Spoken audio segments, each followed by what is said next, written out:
गरीब साध साध सब नेक हैं, आप अपनी ठोरे। जो सतलोक ले जावेंगे वो साधु कोई और।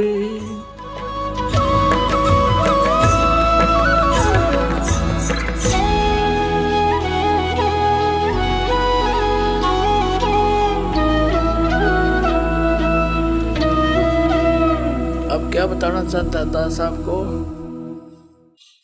कि यहाँ का जो यश है यो नकली है, ये कोई यश नहीं है।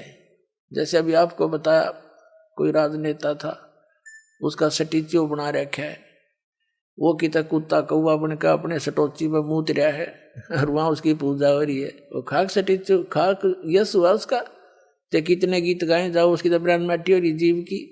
तो हमने ये दुर्गति से पीछा छुटवाना, संसार के चोचलों को देखना नहीं है, तब हम आगे चल पाएंगे सफर में। क्या बताते हैं, मन तो सुख के सागर बस रे भाई और न ऐसा यस रे।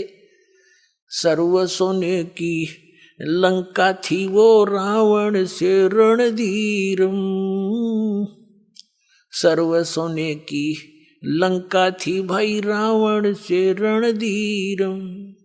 एक पलक में राज विराजियो जम के पड़े जंजीर में। मन तू सुख के सागर बस रे भाई और न ऐसा यस रे। अब क्या बताते हैं कि सारी सोने की लंका थी, अरे एक पलक में आंडी पाके अंडा था। एक पलक में मृत्यु हुई, लागे सुंडी में बाण उसके और पड़ा नो मुंह बाके इब गदा बना अंडा और रावण।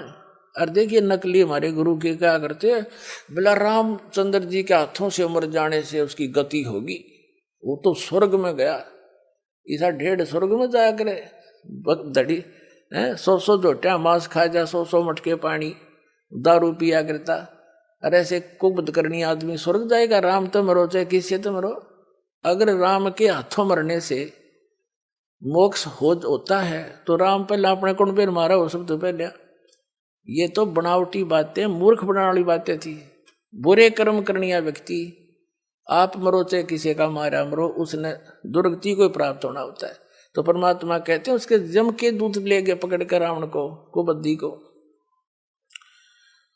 और उससे पहले आप तो एक चिप्स लगा के कोठी बना लोगे 2-3 मंजिल की, 2 बना लोगे, 3 बना लोगे, और वो सोने की बना रहा था सारी, और फिर भी साथ ना रही। कहते हैं भक्ति बिना क्या होत है ये भरम रहा संसार। रति कंचन पाया नहीं रावण चलती बार। भक्ति बिना क्या होता है ये भरम रहा संसार। 1 ग्राम भी सोना ना ले जा सका वो रावण चलती बार। यहीं डले डो के गोबर के बूंद की तरह यहीं छोड़ जा और जीवन अनमोल नाश कर दिया। तो क्या बताते हैं, उदय अस्त बीच चक्कर चले छे ऐसी जन ठकुराई। उदय अस्त बीच चक्कर चले छे ऐसी जन ठकुराई। चौणक ऋषि स्वर कल्प करी जब खोज न पाया राई। मन तू सुख के सागर बस रे भाई और न ऐसा यस रे। एक मानदाता नाम का चक्रवर्ती राजा था पूरी पृथ्वी पर। उदय अस्त में उसका ही राज्य था, यानी पूरी पृथ्वी पे। उसने कुबद भाई, उसके सैनिक भी कुबद्दी हो गए, क्यों जिसके ऊपर कोई रोक टोक नहीं, सब राजा था, राजा तो था प्रजा। एक चुणक नाम के ऋषि से उन्होंने कोई अपशब्द कह दिए, मतलब ऋषि ने यही पूछा था भी कहाँ जा रहे हो, ये घोड़े पर सवार क्यों नहीं है कोई व्यक्ति सैनिकों। तब सैनिकों ने कहा जी ऐसे ऐसे बात है, राजा चक्रवर्ती मानदाता राजा का घोड़ा है, पूरी पृथ्वी पर हम घूम कर आए हैं, किसी ने राजा का घोड़ा पकड़ा नहीं। तो उसने चुणक ऋषि अपनी भक्ति कर रहा था, उसने पूछा कि इस घोड़े को पकड़ लेने से क्या होता। कि उस जो घोड़े को पकड़ता इस राजा के घोड़े को सैनिक बताते हैं ऋषि जी को कि उस व्यक्ति ने मानधाता चक्रवर्ती राजा के साथ युद्ध करना पड़ता जो इस घोड़े को पकड़ देता। राजा के पास 72 अक्षौणी सेना है। चुनक ऋषि ने पूछा कि क्या किसी ने नहीं पकड़ा? सैनिक कहते हैं किसकी मां ने दूध पिलाया है, इस घोड़े को हाथ लगा दे, जाड़ फोड़ दे हम। 72 करोड़ सैनिक हैं। अब ये काल का जाल है। उधर से ऋषि जी में सिद्धियां थी, भक्ति काल की भक्ति करके एटम बम बना हुआ था। उसने खड़ा हुआ और कहा कि ला मैं बांध लेता हूं घोड़े को, मैंने पकड़ लिया घोड़ा तेरे राजा का। अब वो सैनिक कहते रहे कंगाल तेरे दाने तो खाने को नहीं, तू क्यों बकवाद करे, छोड़ दे, तेरी क्यों सामत आई है। ऋषि कहने लगा जा बुला लो तेरे राजा ने। उन्होंने राजा को नमक मिर्च लगाई। जी आज एक व्यक्ति ने घोड़ा पकड़ा है, कल दूसरा हिम्मत करेगा, इसको सबक सिखाना चाहिए। मंत्रियों ने कहा, राजा ने कहा जाओ ले जाओ। एक आदमी को मारने के लिए 18 करोड़ यानी 72 करोड़ सेना की 4 विभाग बना दिए, 4 टुकड़ी बना ली, एक टुकड़ी भेज दी। उधर से उस काल के पुजारी चुनक ऋषि ने सारी उम्र साधना करके हठ योग करके सिद्धियां प्राप्त करके एटम बम बना लिया। वचन से एक पुतली बना दी, वह पुतली छोड़ दी, वह एटम बम की तरह वो अनेक होगी वहां पर, और उसने सब 18 करोड़ सेना का नाश कर दिया। 72 करोड़ सेना की 4 टुकड़ी भेजी चुनक ऋषि को मारने के लिए मानधाता ने, और ऋषि ने 4 पुतली बना दी एटम बम। तो चारों के चारों ने 72 करोड़ सेना का नाश कर दिया। अब होगा राजा जैसा था। तो कहते हैं यहाँ नकली काल कोई ना कोई बकवाद कराए बिना रहे को नहीं। यहाँ यू किसी ने सुखी ऋण नहीं दे सकता, थोड़ा बहुत जो यहाँ का हल्का सा सुख है वो भी ना रहने देता। जैसे कोई व्यक्ति अपना ठीक जीवन जी रहा है, एक नेक व्यक्ति था, अपना भगवान से डर के रह रहे थे, भक्ति तो नहीं करते थे, वैसे भी अच्छे नेचर के थे। तो उनके लड़के ने कुबद कर दी, किसी लड़की के साथ हुक्सू कर दी, और वो तगड़े घर वाले आदमी थे, लठा वाले। उस नालायक बालक ने अपनी भी देही तड़वाई और माँ बाप और कुटवा दिए, उनकी भी देही तड़वा दी। बता के कर ले आड़े। तो यहाँ ऐसा जालिम समय स्थान है पुण्यात्माओं, यहाँ से निकले पार पड़ेगी। और ईब वो निकलन का प्रॉपर वे आपके पास है, और देर ना लाओ, तुरंत काम करो, चलो सतलो करेंगे, जहाँ सदा सुख रहेगा आपको।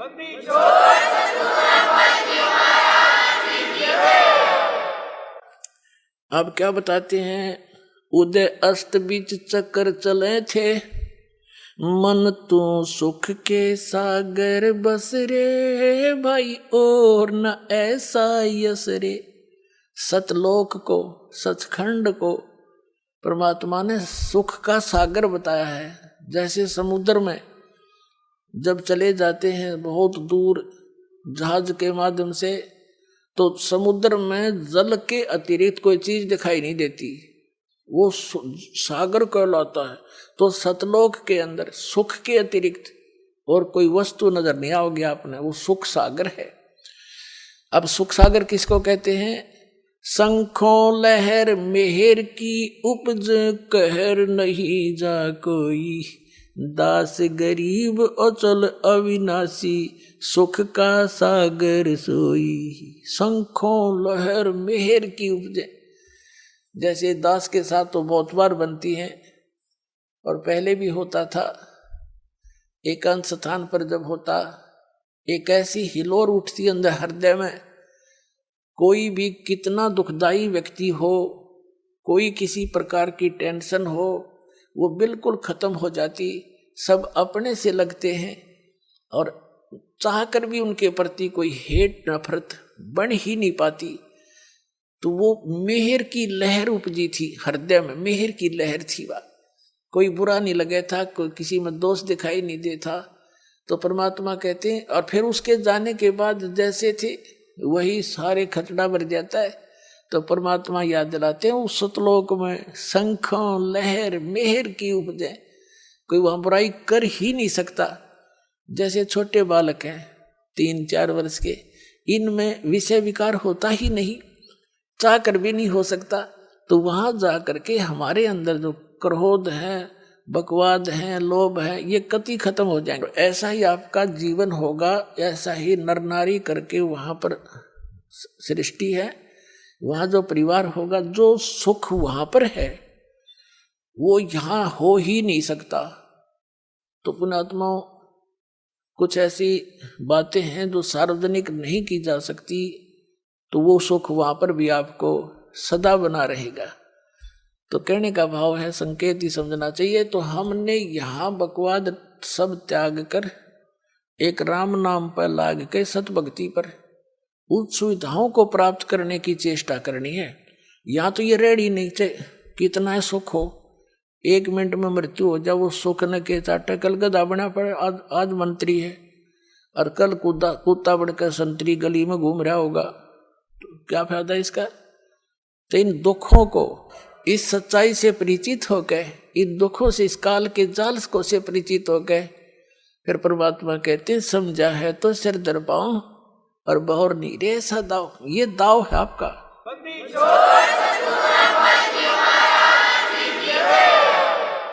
कहते समझा है तो सिर धर पाऊं और बहुर नीरे ऐसा दाव। सिर पर पांव रखना, पूरी स्पीड तो भागना। जैसे आदमी कोई पीछे कोई आपत्ति हो, जैसे पागल कुत्ता देख ले को तेरी तरफ भाग रहा है और वो स्पीड खींच ले, तो उस तो डबल स्पीड तो भागे बाहर पड़े उस तो बचने के लिए, या ऐसी जगह पर पहुंचे जहां उसकी रेंज ना हो। तो ये काल एक पागल कुत्ता हमारे पीछे लग रहा है। अब इससे बचने के लिए कहते समझा है तो सिर दर पाऊं, यानी डट कर भक्ति कर, बुराइयां तो दूर रहे, मर्यादा तोड़िए मत, ना तक फिर काल खा जाता है। और बहुर ऐसा दाव। अब ये दाव है आपका, ये गोल्डन चांस है, ये भक्ति का मिलना, इसमें मनुष्य जन्म आपको प्राप्त होना और इस दास का प्राप्त होना। ये योगों पाचा संयोग जुड़ा करते हैं।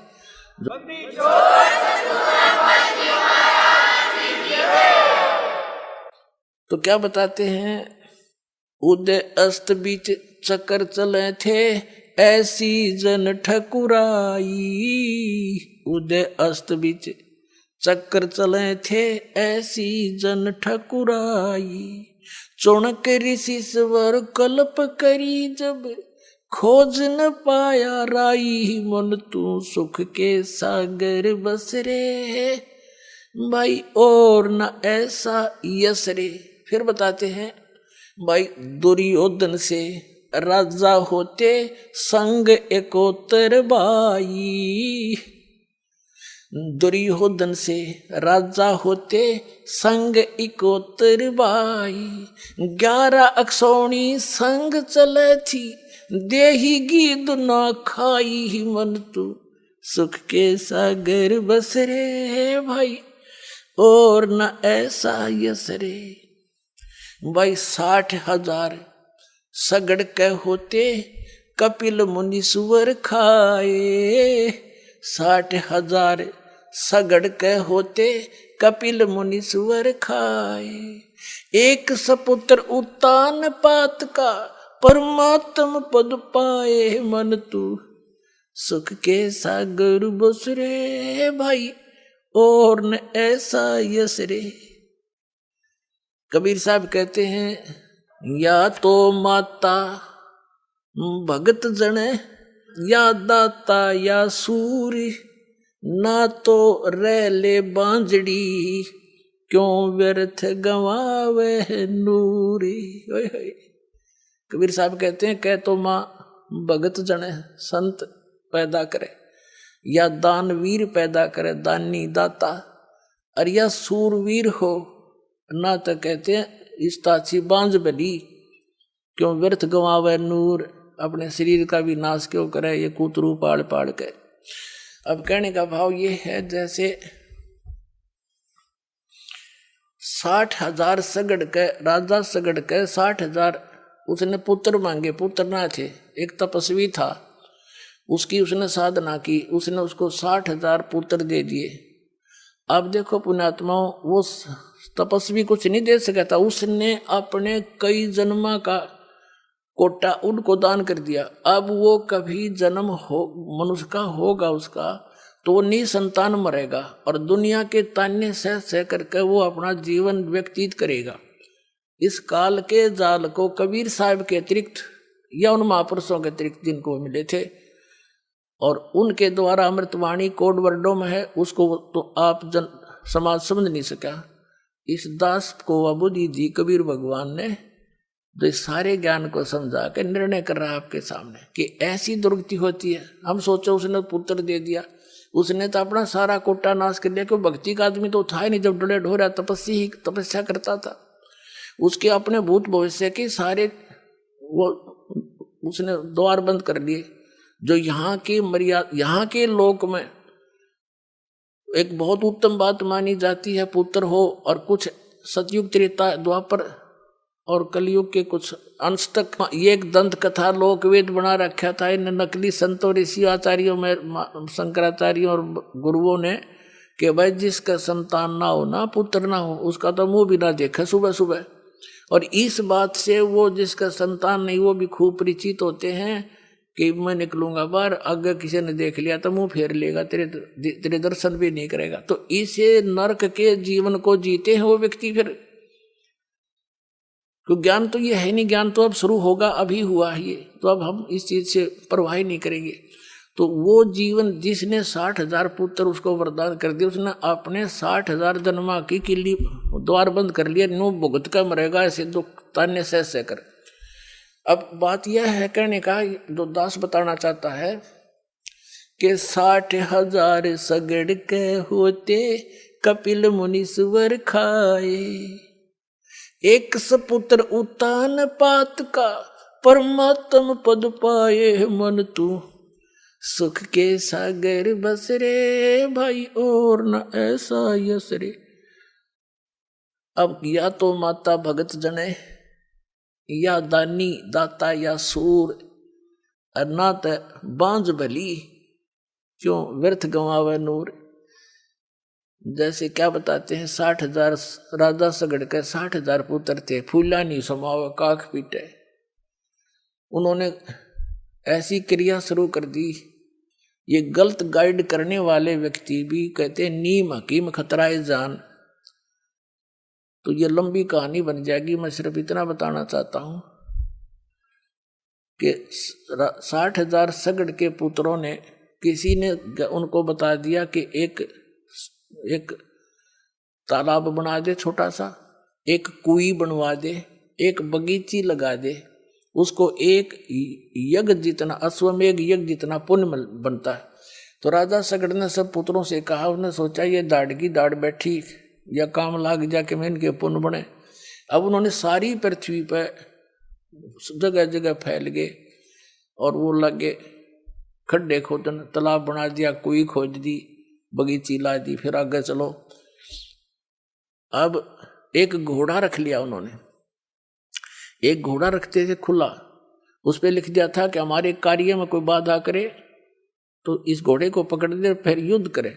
अब पृथ्वी का एक देवी होती है जो इसकी कंट्रोलर है, यह मिट्टी नहीं, इसका एक देव है जिसके अंतर्गत ये आती है। तो उस पृथ्वी को देवी को चिंता हुई कि इसको सारी में खड्डे खोद देंगे तो इसमें खावा कुमाऊं कैसे की जनता।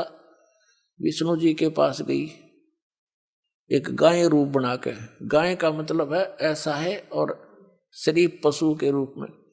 तब उससे कहा कि भगवान मैं तो जलावतन कर दी, क्या बात होगी, किसने कर दी कि 60,000 पुत्र हैं सगड़ राजा के, उनका शरण उठ रही है, उनकी धुन लग रही है, जगह जगह खड्डे खोद दिए, जनता के खावेगी आपको, या तो मेरा जो स्थान है वो कमाने खाने के लिए बोने के लिए नहीं रहेगा।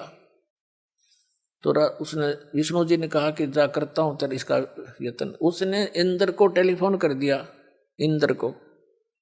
इंद्र से कहा, स्वर्ग का राजा इंद्र, और इंद्र को ये चिंता बनी रहती है कि तेरे शासन काल में यदि कोई यज्ञ धर्म करके इतनी पुण्य ना कर ले जिसे इंद्र की पदवी उसको दे दी जाती है, इंद्र को पदरहित कर दिया जाता है। इंद्र को कहा भगवान विष्णु ने कि इंद्र कहाँ सोया पड़ा है तू, पृथ्वी लोक पर ऐसे ऐसे चल रहा है, तेरी गद्दी को खतरा है।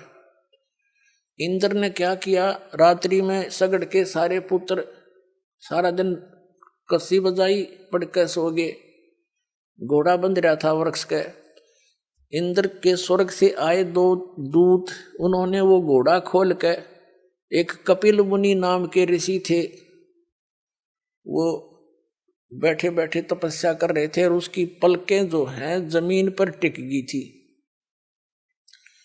इतनी वर्ष की साधना हो गई थी, उसकी पलकें इतनी लंबी बढ़ गई थी, जमीन पर टिकी हुई थी।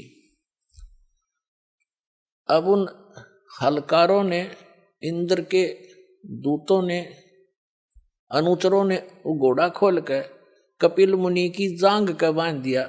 पतली पतली टांग हो रही थी, जैसे वृक्ष की जड़ जमीन तबार दिख जाए, उनमें जगह होती है नो, उसका बांध दिया टांग का घोड़ा। अब सुबह राजा वो सगड़ के पुत्र उठे, सभी उन्हें घोड़ा नहीं पाया। घोड़े की पद चिन्हों से देखते देखते वहां पहुंचे, घोड़ा बंध रहा है कपिल मुनि की जांग के। तो उन्होंने जाकर उस ऋषि के भाले, ये नोकीले भाले लाए दोनों तरफ नो। उन्हें तब अभिमान भार्या था। राजा ऋषि का होया दर्द, किसने के उसने पलक ठा के देखी क्रोध में, क्योंकि दर्द होया उसके, ये बाड़ो आंगली मार दे जब दर्द हो। उन्होंने न्यू करया, अग्नि बाण छूटे उसमें तो ऋषि की आंखों में तो क्रोध से, और 60,000 सगड़ के वही खत्म कर दिया पुत्र। अब परमात्मा कहते हैं अब यहाँ के यश हुआ, ये 60,000 पुत्रों की होने की काख पिटी थी, अब सगड़ मारे टक्कर रोन लाग रहा, पड़ा पड़ा है मेरे पुत्र मर गए। और उधर से ये काल की पुजारी है, कबीर साहब ने हर तरह का ज्ञान दिया है। क्या कहते हैं कि 72 अक्षौणी क्षय करी, ये चुन ऋषिश्वर एक, दे धारे जोरा फिरे, ये सभी काल के बेखे। क्या बताते हैं कि 72 अक्षौणी क्षय करी, 72 अक्षौणी सेना का नाश कर दिया किसने, उस चुनक ऋषिश्वर एक, जिसको ऋषि वर कहा करते थे, ऋषियों में श्रेष्ठ ऋषि, उसके ये काले कारनामे हैं कि 72 अक्षौणी सेना का नाश कर दिया। जो कहते हैं दे धारे जोरा फिरे, जोरा माने मौत है। परमात्मा कहते हैं कि सच साधना ना करके, ये अन्य साधना करके ये चलती फिरते एटम बम बन जाते हैं, जिनको तुम ऋषि में ऋषि मान रहे थे, अपना जीवन नाश किया। और उस 72 अक्षौणी सेना चुनक ऋषि ने उस मानदाता का नाश कर दिया। कहते हैं दे धारे जोरा माने चलती फिरती मौत है ये ऋषि। और फिर कहते हैं दुर्वासा को पेता समझन आई नीच, 56 करोड़ यादव कटे, वो मची ही रुद्र की कीच। इस ज्ञान के ऊपर बच्चों फिदा हो जाओ, सही बताता हूँ आपको भगवान के ज्ञान पर। अब देखो कैसा निर्णायक ज्ञान दिया है कबीर भगवान ने, और खुद परमात्मा आए थे, उन्होंने ये तत्व ज्ञान बताना चाहा था। नकली इन आचार्यों ने, शंकराचार्य ऋषियों ने, गुरुओं ने, ब्राह्मणों, काजी मुल्लाओं ने कैसे सितम ढाए थे कबीर भगवान पे, वह कभी कथा सुनाया करेंगे, धीरे धीरे सुनाते भी रहे हम।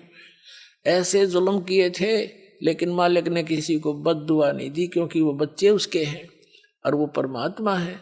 और वो काल के दूत ये करके साधना ऋषि बन गए, सिद्धियां के एटम बम लिए फिरे थे, जरा सा कोई टोक दे छेड़ दे उस सब एटम बम छोड़ देते सिद्धि का। कहते हैं दुर्वासा को पे तहा समझने आई नीच, और 56 करोड़ यादव कटे, या मची रुद्र की कीच। जरा सा मजाक किया था बच्चों ने जाके दुर्वासा से, बालक करे दिया करें, इतना बुरा श्राप दिया करें, ये दुष्ट है, तुम इनको ऋषि कोई राक्षस है, तो जिसने श्राप दे दिया तेरा तुम सारे यादव का नाश होगा, इसका ढायत है। ये ऋषियों के काम है, ये तो दुष्टों के काम होते हैं। चाहे वचन से मार दे चाहे गोली से मार दे, वो तो हत्यारा ही है। तो इसी प्रकार कहते कपिल मुनि का जाकर हींगा मनु बाल्य लगा दिए और कहा रे तू कैसे खोला हमारे घोड़े को।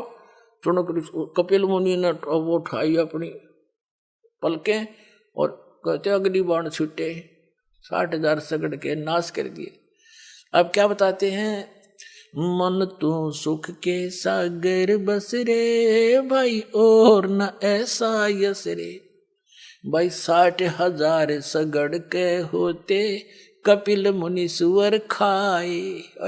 कपिल मुनीश्वर ने खा दिए। वह एक सपुत्र उतान पात का वो परमात्म पद पाए। मन तू सुख के सागर बस रे जहाँ और न ऐसा यस रे। कहते एक सपुत्र उत्तान पात का ध्रुव और परमात्म पद पाए और 60,000 सुगड़ के को बद्दी थे। कहते यही मार खा गए। अब जैसे आप जिन लोकवेद सुन रखा था, ध्रुव पार हो गया, प्रहलाद पार हो गया, फलाना पार हो गया, और यदि हम बतावें कि रविदास पार हो गया, फलाना पार हो गया, वह थारा दच्चा नहीं, तो उन्हीं के उदाहरण देने पड़ते हैं कि जैसे ध्रुव पार हो गया आप मानते ही हो, तो परमात्मा ने उन उदाहरणों से समझाया है कि तुम भक्ति करने वाला एक का सपुत्र बतेरा और वो 60,000 का पूरा लंगार बता के काम आया। तो यहाँ परमात्मा कहते हैं सत भक्ति करोगे ध्रुव से भी अच्छी पदवी पाओगे तुम, जो दास आपको बताने जा रहा साधना।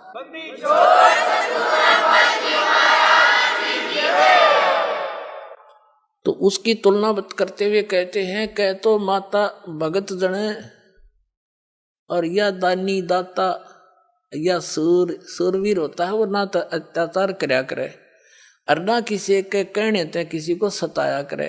और यदि कोई किसी को दुख दे रहा होगा तो बीच में जाकर खड़ा हो जाएगा, खबरदार जब बकवाद करिए थे।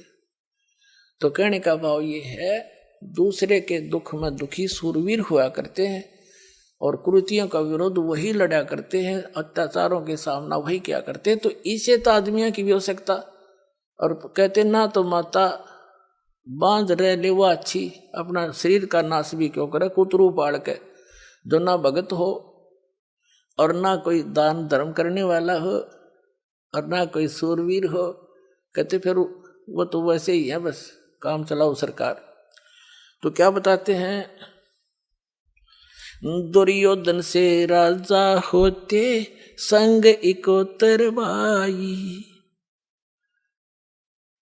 अब दुर्योधन राजा 101 भाई थे, एक से एक बलशाली, और 11 सोनी सेना साथ चले थी। अंडी पाक रहा था, गीद भी दे ही नहीं खा सकी क्योंकि उसकी माँ की दृष्टि से वो पत्थर का हो गया था। इतना भी पुण्य नहीं ले सका, कोई पक्षी पशु खाकर उसको दुआ दे देता, इतना कर्महीन बन गया था वो। कहते राम नाम प्रहलाद पढ़े थे अरना कुछ नहीं भाए। राम नाम प्रहलाद पढ़े थे अरना कुछ नहीं भाए। नरसिंह रूप धरे नारायण खम्भ पाड़ को आए। मन तू सुख के सागर बस रे भाई और न ऐसा यस रे। पुणात्माओं, जो अमर कथाएं हैं वो आप तक पहुंची ही नहीं है। ध्रुव और प्रहलाद की ही एक साख लेकर भगवान आपको भक्ति बताना चाहा है, क्योंकि आप इनको मुक्त मानते रहे हो। वैसे ना ध्रुव पार हुआ है ना प्रहलाद पार हुआ है। पार होने का तो टाइम में ईब आया है, तीनों चौथा युग में, और ईब सारे पार होगे, सत साधना होगी और आपका मोक्ष होगा, आपका परिवार भी सुखी रहेगा। फिर क्या बताते हैं, नामदेव नाम निरंजन राते जाकी छान छवाई। एक पलक में देवल फेरा वह मृतक गौ जवाई। वन तू सुख के सागर बस रे भाई और न ऐसा यस रे। भाई काशीपुरी कबीरा होते ताही लखोरे भाई। काशीपुरी कबीरा होते ताही लखोरे भाई। बन के 100 बनजारा उतरे 9 लख बालद आई मन तू सुख के सागर बस रे भाई और न ऐसा यस रे। भाई कनक जनेऊ कंद दिखाया भक्ति करी रविदासा। कनक जनेऊ, कनक माने सोने का, स्वर्ण का। कनक जनेऊ कनक जनेऊ कंद दिखाया भक्ति करी रविदासा। दास गरीब कौन गत पावे वो मगर मुक्ति बिलासा। मन तू सुख के सागर बस रे भाई और न ऐसा यस रे। कहते इन सांसारिक अन्य जो राज पद को प्राप्त करके तुम यश प्राप्त करना चाहते हो, यो यश भी यूजलेस है। और भक्ति करोगे तो क्या बताते हैं कि जैसे आज तक परमात्मा के उन पुण्यात्माओं के भी यश पैरेलल चल रहे हैं। जैसे मीराबाई जी का यश है, ध्रुव प्रहलाद का यश है, रविदास जी का यश है, और कबीर परमेश्वर जी की एक दास भी, एक भगवान भी, एक अच्छे नागरिक भी, और एक तत्वदर्शी संत की भूमिका। वो स्वयं सारा ही कुछ थे, वो तो ऑल इन वन है परमात्मा थे। तो कहते हैं काशीपुरी कबीरा होते ताही लखो रे बाई के और तो तुम जो यश है न भूल जाओ। और कबीर परमात्मा एक दानक दुल्हा गरीब से होते थे, लीला करके दिखाते थे। और केसों से बन जा रे जिसके 9 लख बोलद आई मन तू सुख के सागर बस रे भाई और न ऐसा यश रे। अगर यश भी है तो इस भक्ति में वो यश है जो एक आदरणीय रहेगा सदा। और वो बच्चे भक्त कुत्ते गधे नहीं बनेंगे, अपने ही स्टेच्यू पर मुत्ते नहीं गए। तो कहने का भाव ये है कि यहाँ भी आपको सहारा मिलेगा तो भक्ति से, और मोक्ष होगा, सतलोक चले जाओगे। असली यश वहाँ है कहाँ, शंखो लहर मेहर की उपज कहर नहीं जा कोई। दास गरीब अचल अविनाशी सुख का सागर सोई। फिर क्या बताते हैं, ये संसार समझदा नाही कहंदा श्याम दोपहरे नु। गरीब दास ये वक्त जात है रोवोगे इस पहरे नु। गुणात्माओं कलजा पाटन हो जाए दास का। तो ये बातें सुनकर उन महापुरुषों का क्या उद्देश्य था, आपके दुख न देख के वो आत्मा से रो के कह रहे हैं कि ये संसार समझदा नाही कहंदा श्याम दोपहरे नु। तुम इन नकली यहाँ के यशों को सुख मान रहे हो, और कहते हैं जब सत भक्ति नहीं की, परम संत की शरण में भक्ति नहीं की, तो गरीब दास ये वक्त जात है, ये समय आपके हाथ से जा रहा मनुष्य का। रोया करोगे इस समय ने, यो फिर नहीं मिलेगा। समझा है तो सिर दर पाओ, भौर नहीं रे ऐसा था। बोलो सतगुरुदेव।